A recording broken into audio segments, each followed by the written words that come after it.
চৰকাৰী কৰ্মচাৰীসকলৰ আটাইতকৈ কৰ্ম সংস্কৃতিত যদি অসুবিধা কৰে ট্ৰান্সফাৰ আৰু পোষ্টিং এই শব্দ দুটাই।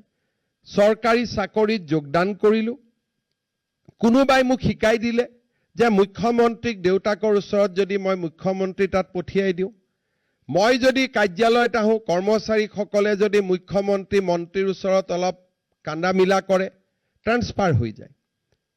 গতিকে সকলোৱে ইয়াক এটা ফেশ্বন হিচাপে গ্ৰহণ কৰি ল'লে। দ্বিতীয়তে আন এটা বস্তু শিকালে যে নহয়, টকা পইচা দিলেও ট্ৰান্সফাৰ হয়। আৰু এই দুইটা মৰিচিকাৰ পিছত আমাৰ বহুতো চৰকাৰী কৰ্মচাৰীয়ে CLEL নোলোৱাকৈ ডাইৰেক্টৰেট আৰু ছেক্ৰেটেৰিয়েটত ঘূৰা ফুৰা কৰি থাকে আৰু গোটেই প্ৰচেষ্টাত অজস্ৰ টকা খৰচ হয়।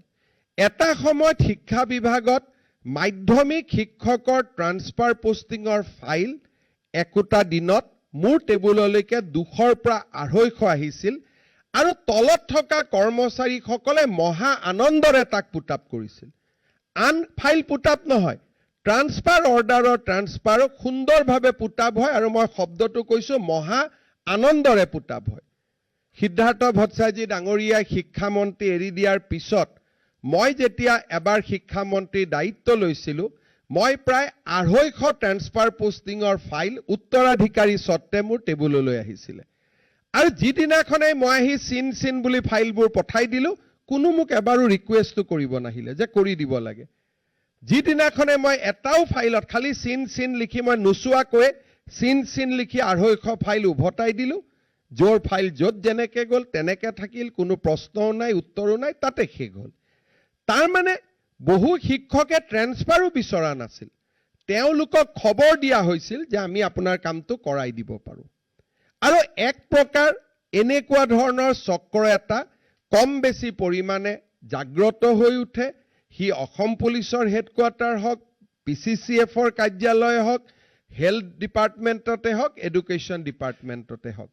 আৰু যিসকলে আন কাম কৰি ভাল পায় তেওঁলোকৰ কাৰণে ই এক যন্ত্ৰণালৈ পৰিৱৰ্তন হৈছিল। যিসকলে সঁচা অৰ্থত তেওঁলোকে বাজেটৰ কাম কৰিব লাগে, বেলেগ কাম কৰিব লাগে, কিন্তু তেওঁলোকৰ কাৰণেও ই এটা যন্ত্ৰণাত পৰিণত হৈছিলে।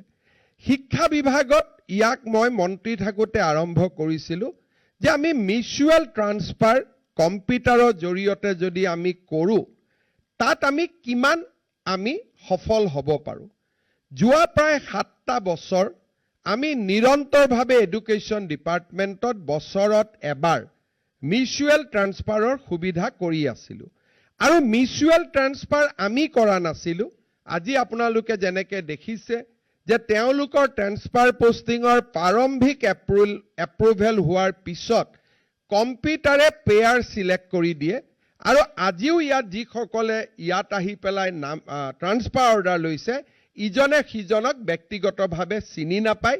পিছত হয়তো পেয়াৰটো হোৱাৰ পিছত কোনোবাই যদি টেলিফোন কৰি খা খবৰ লৈছে বেলেগ কথা, আদাৰৱাইজ যেতিয়ালৈকে পেয়াৰটো কম্পিউটাৰত এষ্টাব্লিছ হোৱা নাই তেতিয়ালৈকে